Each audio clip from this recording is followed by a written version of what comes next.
Waalaikumsalam warahmatullahi wabarakatuh. Bismillahirrahmanirrahim. Alhamdulillah. Alhamdulillahi haqqa hamdi. Wassalatu wassalamu ala khairi khalqi sayyidina wa maulana Muhammadin wa ala alihi wa ashabihi al-mujahidin at-tahirin. Allahumma rabbana taqabbal minna salatana wa siyamana wa ruku'ana wa sujudana wa qu'udana ya Allah ya rabbal alamin. Amma ba'd. Hadaratul muhtaramin wal mukarramin, para alim, para ulama, para satid wal ustazah yang kami hormati dan yang kami muliakan. Wabil hafaz kepada akhirul kiram panjenenganipun Bapak Kiai Abdul Razak selaku MWC Kecamatan Cibitung sekaligus Ketua Forum Masjid Mushola Kecamatan Cibitung yang kami hormati dan yang kami kagum barokah ilmunya. Wabil hafaz kepada akhirul kiram keluarga besar, masyayikh, para tokoh-tokoh ulama, para guru-guru kita di Kelurahan Sukajaya yang kami hormati dan yang kami cadang barokah doanya. Wabil hafaz kepada seluruh para tamu undangan yang tidak bisa kami sebut satu persatu nama karimnya yang kami hormati dan yang kami walafiat, diberikan sehat barokah. Seluruh para tamu undangan, Bapak Haji, Bu Hajah, para calon haji, para calon hajah, warga masyarakat perumahan Grama Puri Persada rahimatullah. Shallu ala Nabi Muhammad. Gusti Allah ndawaken innal insana khuliqa halu'a. Sesungguhnya pada dasarnya manusia adalah makhluk yang sukanya ngeluh. Dikasih nikmat masih ngeluh, dikasih musibah juga ngeluh, dikasih panas ngersula, dikasih hujan juga ngersula. Giliran dikasih hujan sama panas katanya hujan kepet ngilo, alias orang Sunda bilang katanya hujan toyan. Makanya hari ini panas-panasan panjenengan uja-uja waktu datang ke keluarga besar Madin TPQ Masjid An-Nur, mudah-mudahan sing pada blopor celake, mudah-mudahan ikut blopor kabeh dosane. Amin Allahumma. Mohon izin boleh sambil berdiri? Boleh sambil berdiri. Ihris alama yang fa'uka wasta'in billah wala ta'jiz. Jadi manusia semangat gayuh barang yang manfaat. Wasta'in billah, kalau ada masalah mintalah tolong kepada Allah Azza wa Jalla. Durkanjeng Nabi titip pesan wala ta'jiz, jangan males, wala ta'jiz, jangan beler, wala ta'jiz, jangan sungkanan, jangan keset, jangan keblok. Maka hari ini Perhamus Persatuan Hadrah Muslimat di Bekasi membuktikan semangat keguyup rukunan. Tepuk tangan buat Perhamus Bekasi luar biasa. Yang keprok utangnya lunas kabeh. Yang namanya kenceng berarti aminnya paling seer. Aminnya paling banter berarti utangnya paling banyak. Ini gara-gara baru datang disuruh ganti baju.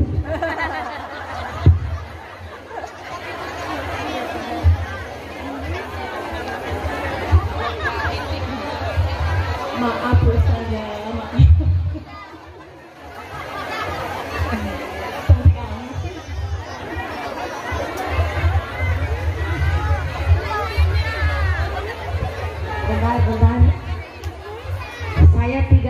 belum pulang ke rumah. Ya. Udah dari hari Jumat, udah dari Serang, udah dari Tangerang, terus tadi dari Karawang. Kita naik jam 10, turun jam 12, langsung dijemput paksa sama panitia. Di sana, di tempat nanti saya, desanya namanya Desa Cikarang. Dan ternyata panitia ngejemput saya udah di mobil mau menuju ke sini.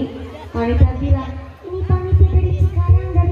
Saya bingung nih, Cikarang yang mana? Oh, seragamnya juga sama-sama warna pink waktu itu. Akhirnya saya mumet, Cikarang. Oh, jangan-jangan amplopnya tadi belum ditampung. Mumet saya akhirnya, sampai sini belum minum babar gelas. Iya, seragamnya sama. Moga-moga juga saya ketularan. Ketularan ibu-ibu jadi cepat nikah. Salawat Nabi Muhammad. Kanjeng Nabi titip pesan, kita disuruh semangat gayuh barang yang manfaat. Untuk mengadakan pengajian hari ini, seluruh keluarga besar Berhamus di Bekasi, ST Stunderek berjuang. Pentil ada yang urun 15.000, pentil ada yang ikut patungan 50, pentil lagi ada yang patungan 100, pentil ada yang sama sekali gak urun babar belas. Tapi walaupun jenengan yang datang ke sini gak ikut patungan pun tenang saja, hadirnya Anda di sini adalah ikut berkontribusi amar ma'ruf nahi mungkar. Di dalam kitab Osfuria, kitabnya kecil, tapi kitabnya kecil ini banyak riwayat-riwayat yang begitu luar biasa. Di dalam kitab Osfuria, dulu di zamannya Kanjeng Nabi ada seorang fatayat. Nah, kalau muslimat kan umur 45 tahun sampai umur lansia namanya muslimat. Tapi kalau fatayat itu umur sekitar 25 tahun sampai umur 45 tahun namanya fatayat. Termasuk saya nih, saya termasuk fatayat. Saya umur 25 sampai 45, saya di tengah-tengahnya umur 27 tahun namanya fatayat. Cuma fatayatnya gak fatayat kaplak, alias fatayat udah gak kadaluarsa. Ada seorang fatayat di kota Madinah, bapak ibunya telah meninggal dunia wafat. Kemudian fatayat ini satu ketika tidur dia bermimpi. Di dalam mimpinya ternyata bapak ibunya yang telah meninggal dunia berada di lokasi yang berbeda. Di dalam mimpinya sang fatayat, bapaknya berada di sorga, sedangkan ibunya berada di neraka. Ini sangat-sangat kontra, sehingga ternyata fatayat di dalam mimpinya bertanya-tanya, kok bisa kedua orang tuanya di tempat yang berbeda. Ternyata bapaknya berada di sorga, dia sambil ngebawa ceret. Ceret itu wadah air. Cara sini nyebutnya apa ya, Bu? Teko. Kalau di tempat saya ada teko, ada ceret. Kalau teko adalah ceret kecil, kalau teko besar namanya ceret. Itu kalau di Cilacap, Jawa Tengah. Maka kalau saya ini teko, Pak Kiai kita di Masjid An-Nur adalah ceret. Jadi kalau teko ngisi air ke gelas, bunyinya itir-itir. Tapi kalau ceret ngisi air ke gelas, bunyinya otor-otor. Lah kalau bocah kecil kan ilmunya belum ada, jadi mumpuni bunyinya itir-itir. Tapi kalau pakai ilmunya banyak, bunyinya otor-otor.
ibu di neraka kok bapak senang-senang di sorga. Coba itu ibu ditolong.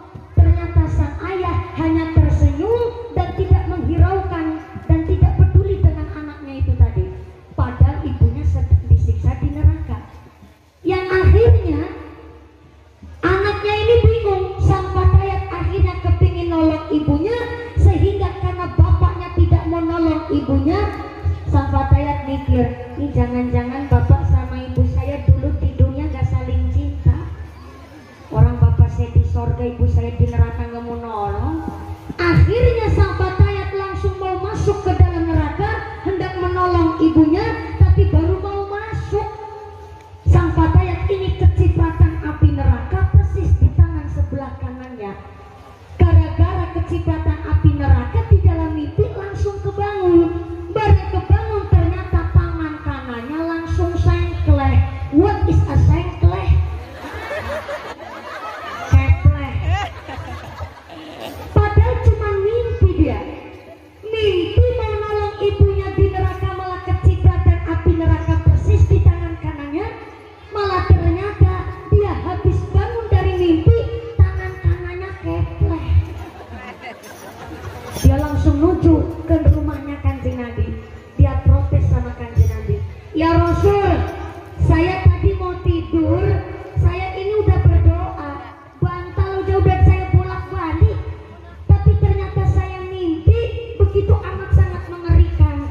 Lah ke bawah mimpi ternyata ini tangan kanan saya kepleh. Tolong ya Rasul, saya didoain supaya tangan saya ini betul-betul sembuh. Ternyata setelah didoain oleh Kanjeng Nabi, langsung sembuhlah tangan kanannya. Kemudian sang Fatayat menceritakan apa yang di dalam mimpinya terjadi. Ternyata sang bapak di neraka jadi pramusaji, ibunya di neraka, bapaknya di sorga jadi pramusaji, ibunya di dalam neraka lagi disiksa api neraka. Ternyata di dalam dunia bapak ibunya punya amalan yang berbeda. Bapaknya waktu hidup di dunia ahli sodakoh, senang jariah, senang ngasih infak, senang nyantunin anak yatim-yatim piatu. Tapi ternyata dikala sang suami sedang ahli sodakoh, ternyata istrinya pasti negor. Jadi ketika sang suami sodakoh, pasti ditegur sama istrinya. Terus ternyata sang suami mau nyantunin anak yatim, istrinya bilang, sodakoh terus, gaji sekira. Dadakan harus sombong nyantuni bocah yatim. Ih bu, kok bilangnya begitu? Saya udah nyukupi kebutuhan kamu jadi wong wadon.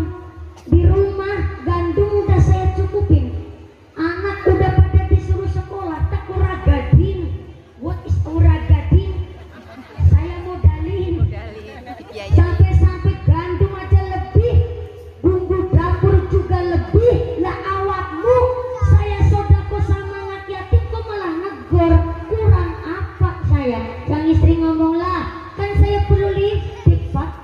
Lo lipstick juga udah diberi kemarin, ya kan keping lipstick yang baru, kata sang istri bilang.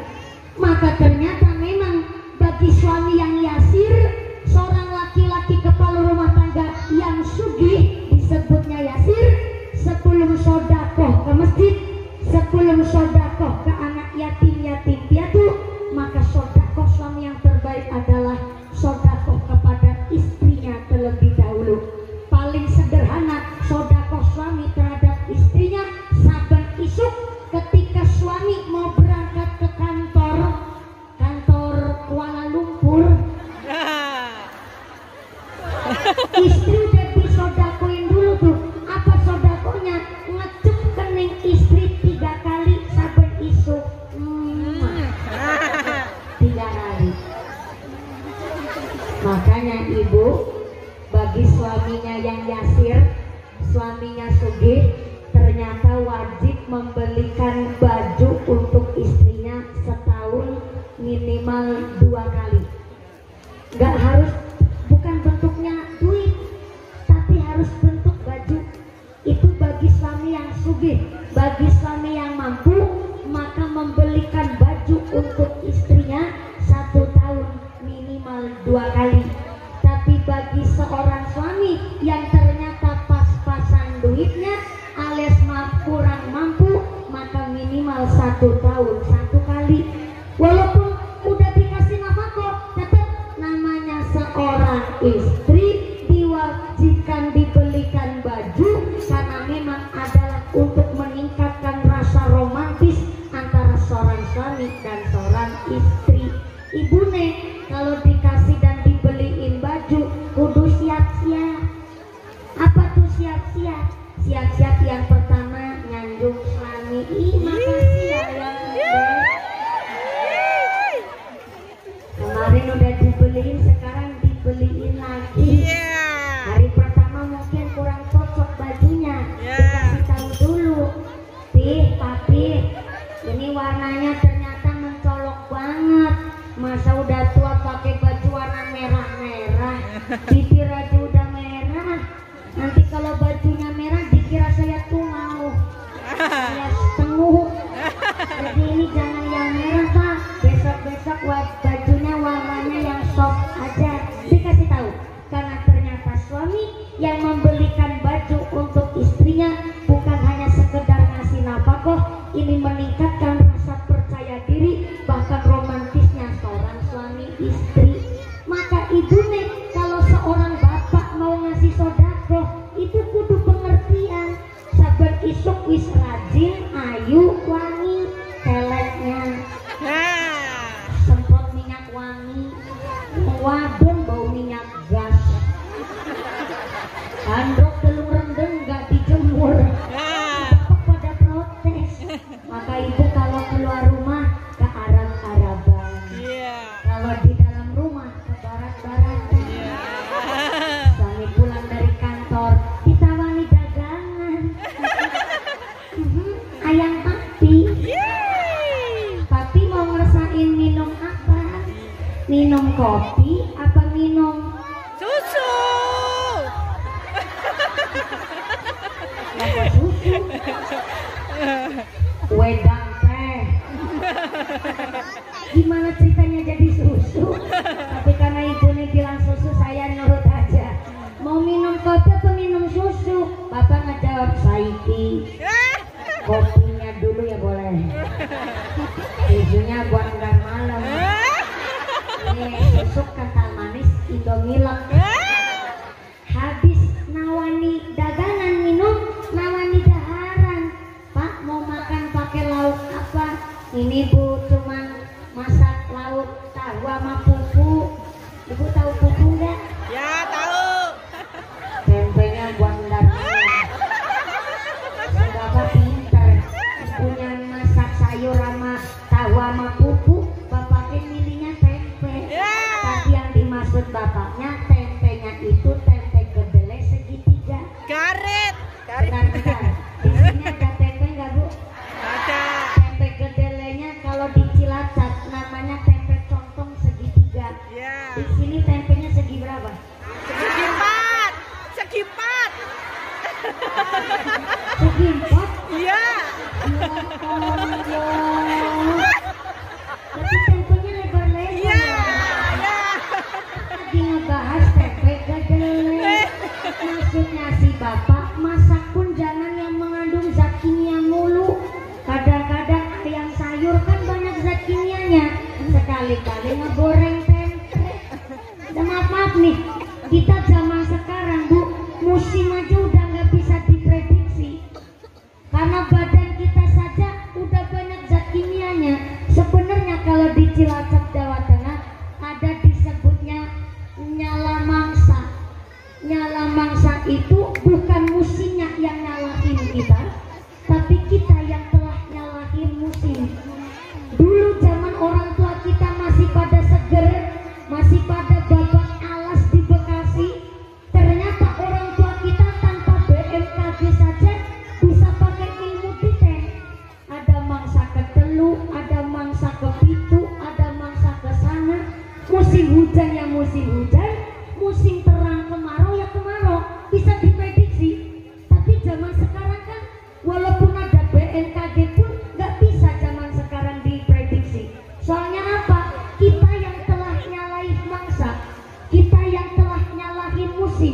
Contoh, wa nazzala minas sama'i ma'an mubarakan, ternyata Allah menurunkan air hujan dari langit mubarakan, ngebawa barokah.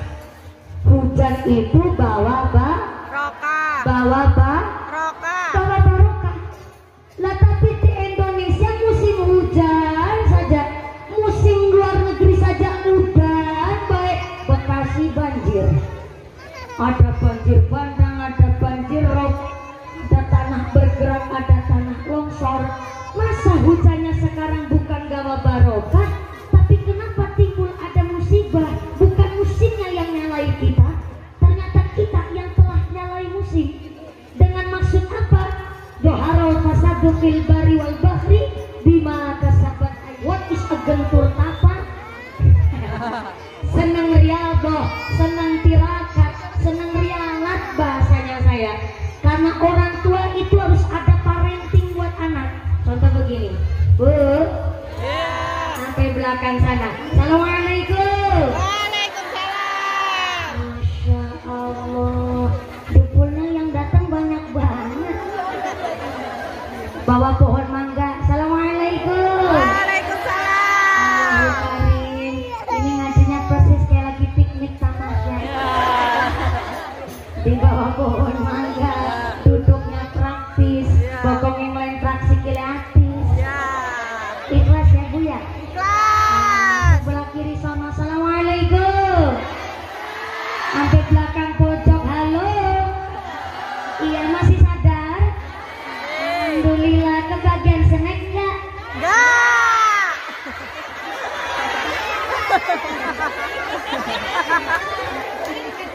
Pantesan lemes dari tadi. Ternyata enggak kebagian snack. Makanya berangkatnya yang gasik. Jam Oh, 10. gasik tetap enggak kebagian snack.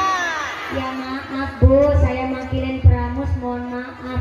Belum juga nggak tahu yang datang mau banyaknya sampai segini. Betul. Walaupun nggak kebagian snack, tapi kan jajan lebihan sisa Idul Fitri masih ada ya Bu? Masya Allah. Daging lebihan sisa Idul ada juga masih. Ya Allah. Pertahankan.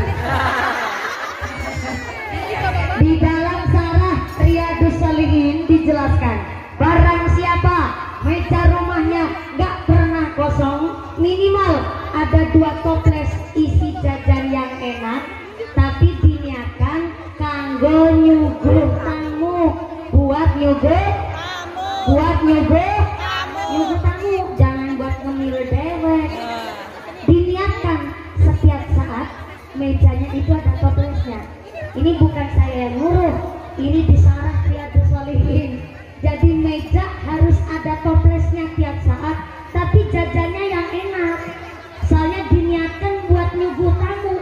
Ada yang bertamu, walaupun gak ada yang bertamu, tapi karena biasa mejanya pasti ada toplesnya, maka saben esok malaikat rahmat rawuh ke rumah panjenengan ngasih keberkahan kanggo orang-orang yang suka nyuguh tamu. Amin Allahumma.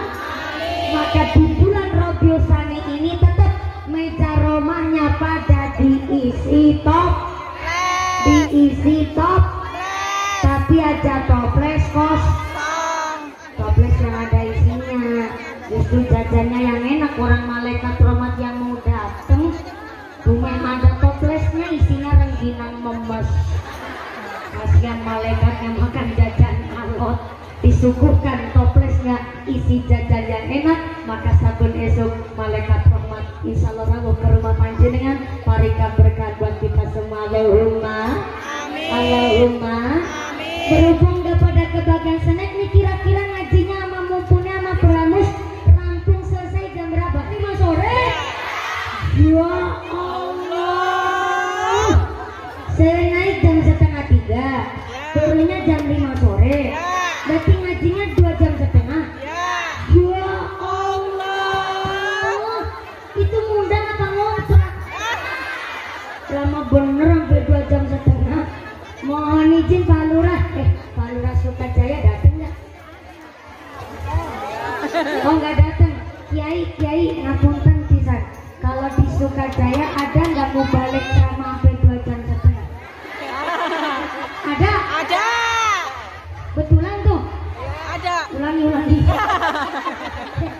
Di Bekasi ada kiai mau balik sama sampai jam 2 jam setengah? Ada?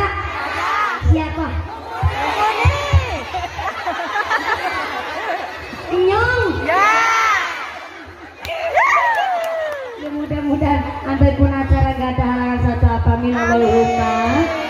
Berhubung artinya mau sampai jam 5 ya? Jam 5 bentar. Emang orang sini kalau sholat asar jam berapa?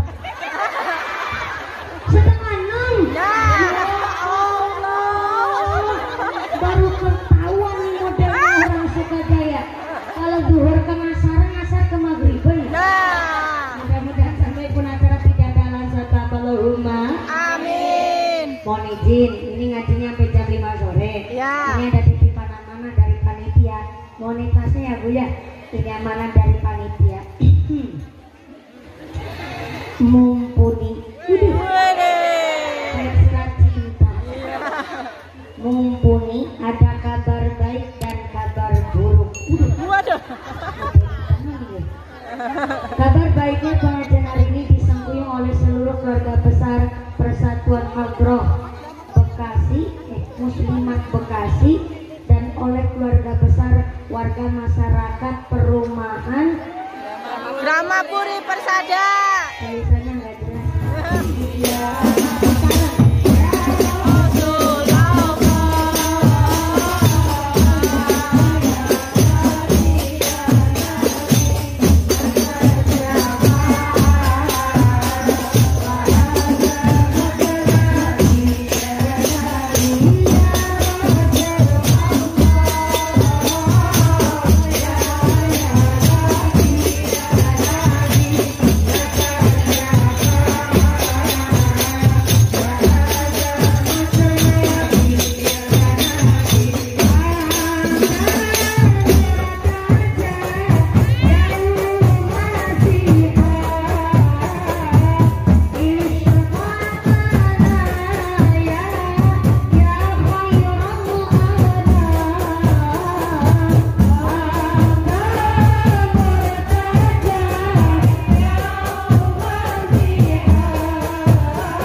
lah soalnya. Aduh udah bikin hati ya Allah jadi merinding bu rasanya, Masya Allah. Ini karena sholawatnya dan karena semangatnya. Sekali lagi tepuk tangan buat Ramus berbagi luar biasa. Kanjeng Nabi dawuh begini, khairun nisa ummati nisaul Madinah, bahwa ternyata perempuan yang terbaik adalah perempuan Madinah. Sahabat bertanya, ya Rasul, kenapa harus perempuan Madinah? Emang apa bedanya perempuan Madinah dengan kota yang lain? Karena ternyata perempuan di Madinah, semua perempuannya yang pertama takut kepada Gusti Allah, dan yang kedua perempuannya malu kalau tidak mengaji. Maka hari ini saya berpikir bahwa panjenengan sedoyo adalah tidak hanya sekedar muslimat, tapi seorang ibu rumah tangga yang mampu mendedikasikan waktunya untuk belajar hadroh, belajar yatim baca sholawat, sampai latihan begini kan sampai bulanan. Betul? Betul. Ada yang sampai tahunan?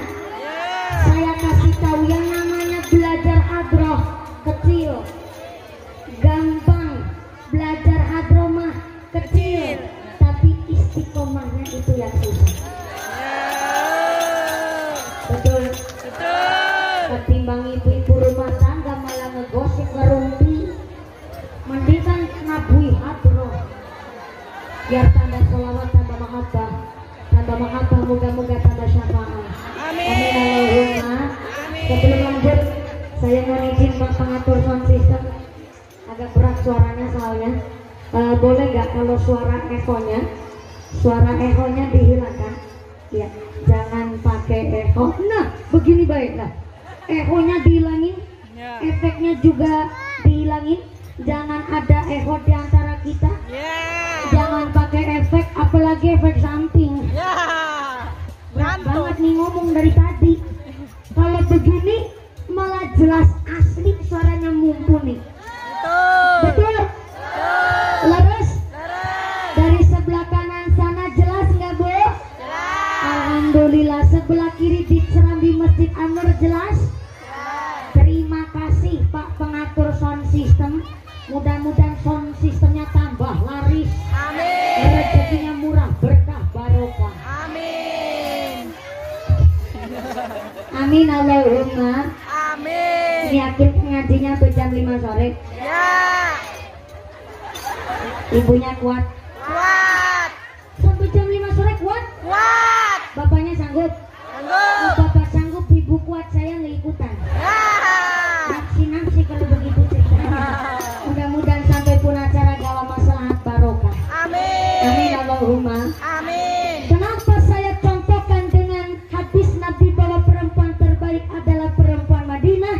Karena mampu membagi mana kewajiban di rumah tangganya menjadi seorang ibu, dan yang kedua nggak melupakan kewajiban beliau ngaji. Soalnya apa? Takut kepada Gusti Allah. yang namanya seorang ibu rumah tangga. Jangankan seorang ibu rumah tangga, udah punya status single parent, Masya Allah. Orang kuat dikuat-kuat, nah kenapa ngempanin anak yatim? Namanya seorang ibu rumah tangga, Masya Allah. Sibuknya ngungkuli presiden, cerdasnya ngungkuli insinyur. Kenapa? Dari pagi sampai pagi lagi, dina-dina isinya pegawaian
kisuk jajannya pentol.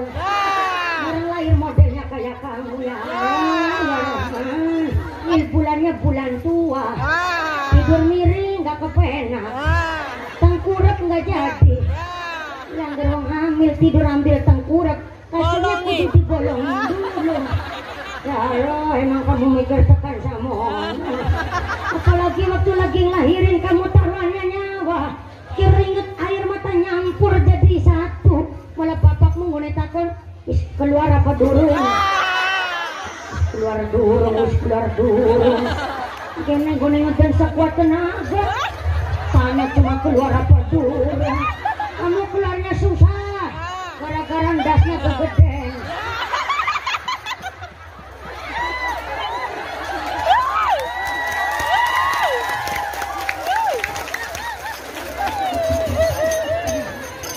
Itulah kenapa doa seorang ibu untuk anaknya mustajabah. Dari hamilnya saja disebut riyadhah, tirakatnya orang tua kepada anak. Jangankan ibu, bapak-bapak, lihat nih, orang-orang Sukajaya, bapak-bapak irang-irang kagak.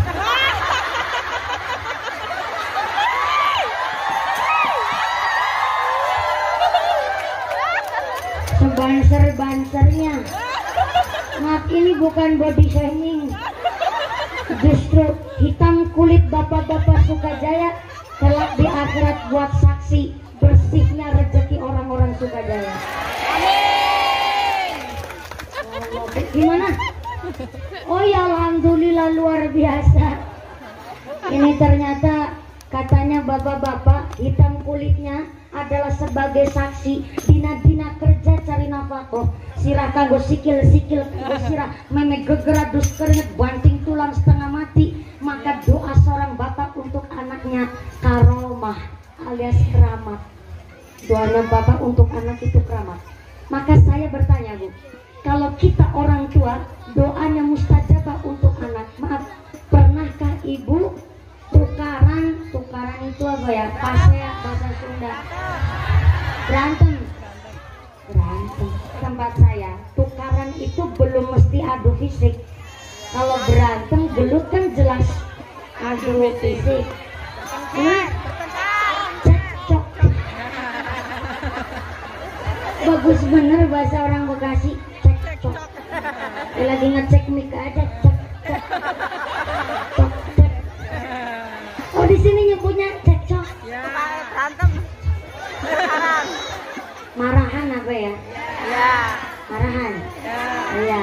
Jadi kalau di tempat saya tukaran padu itu nggak mesti harus adu fisik. Lagi mungkin lagi nggak seprinsip dan lain sebagainya. Marahan.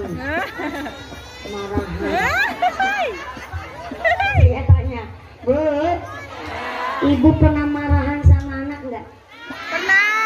Pernah. Udah ngaku aja, kalau nggak ngaku sih pulang nih. Ini maaf ya, kalau ibu pernah marahan sama anak atau anak pernah marahan sama orang tuanya, ini maaf, kira-kira yang ngeyel anaknya apa yang angel wong tuanya? Kadang orang tua juga gengsi, kan nggak selalu orang tua itu benar. Bentar dulu. Kadang-kadang orang tua salah, tapi cuma udah ngelahirin anak gak mau ngakuin salahnya. Itu kan namanya gengsi. Masyarakat juga ada banyak orang gengsi. Gengsinya di masyarakat, kalau duit cash belanjanya ke Alfamart, tapi kalau ngutang warung tangganya. Orang sini ada yang begitu? Banyak. Ini malah ngaji ngegosip. Sallallahu ala Nabi Muhammad. Jadi saya bilang begini Bu, ternyata mulang anak, ngedidik anak sama ngedidik orang tua itu lebih susah ngedidik orang tua. Soalnya kentutnya bocah sama kentutnya orang tua bunyinya beda. Kebetulan kentutnya bocah di tempat Cilacap saya bunyinya saru. Tahu saru nggak? Saru itu nggak sopan. Kalau di Cilacap, kentutnya bocah, bunyinya saru. Bukti nyata nih, bocah nggak sengaja kepentut di hadapan ibunya. Ibunya yang ngejawab sembarangan. Becujai kurang sopan. Ngentut di hadapan wong tua, saru. Bunyinya saru tuh kentut. Tapi giliran ibu yang brak-brok di hadapan bocah, ibu bilang gak apa-apa udah tua ini. Ayo, ngaku gak nih? Ngaku gak nih? Berarti yang angil bocah atau yang ngeyel sing tua? Ngeyel yang tua tuh. Baru ada kejadian orang tua ngaku berjamaah ini. Yakin orang Sukajaya ungkul. Sukajaya? Maka maaf, doa seorang ibu mustajabah untuk anaknya. Pernahkah ibu lagi ngomongin anak, lagi ngedidik anak, lagi bantah sama anak? Pernah? Maaf, mungkin kita orang tua yang kurang riadohnya. Gak melulu salah anak, Bu, tapi kita perlu introspeksi. Kita orang tua doanya mustajabah. Nah kok kita ngomongin anak malah dibantah oleh anak? Maaf, mungkin kita orang tua lupa lama gak sholat tahajud. Mungkin kita kurang ngejaga bacaan ayat suci Quran kita. Mungkin kita lama gak sholat tahajud sampai nangis. Mungkin lupa kita belum muasani anak. Apa anak perlu dipuasani? Loh, Kanjeng Nabi aja lahir Senin juga beliau puasa. Bahkan kepingin punya anak beliau puasa sampai 40 hari. Kenapa? Karena sebelum Sayyidah Fatimah, putra putri Kanjeng Nabi meninggal waktu pas masih kecil bayi. Maka Kanjeng Nabi kepingin punya anak, beliau tirakat puasa. Orang yang ahli riyadhah itu bahasa Arab. Berhubung orang Indonesia ngucap gob itu susah, akhirnya kalau ngucap riyadhah jadi rialat. Maka kalau orang Jawa, termasuk Bekasi kan masih Pulau Jawa, Bu. Akhirnya orang Jawa ngucap Ramadan jadi ramelan. Iya, karena ngucap bobnya itu susah. Maka ternyata orang yang ahli riyadhah, mangan longan turu longan, alias suka puasa dan suka qiyamul lail, sholat tahajud, sholat hajat, sholat wudu, sampai baca Quran di tengah malam, namanya qiyamul lail. Maka sekali dia berdoa, asyhadur, saya ulang, asyhadur, doanya itu nyambung sama Gusti Allah. Orang yang sampai sholat tahajud dia nangis meratapi dosa-dosanya, perlu kita berterima kasih kepadanya. Kenapa? Bekasi jauh dari musibah, corona hilang minggat, alhamdulillah. Kita dijauhkan dari bencana, salah satunya adalah berkat wasilah orang-orang yang suka qiyamul lail. Orang yang sholat tahajud, sholat hajat, dia qiyamul lail sampai nangis meratapi dosa-dosanya, dialah orang yang mampu meredam murkanya Gusti Allah. Maka sekali dia berdoa asyhadur, doanya nyambung sama Gusti Allah. Contoh kecil orang tua kita dahulu. Dulu sebelum Bekasi ini semodern dan secanggih semaju panjenengan, orang tua kita dahulu lahiran persalinan alias babaran itu nggak direwangi, nggak dibantu dokter, nggak dibantu bidan, nggak dibantu perawat, mutlak masih dibantu sama dukun bayi.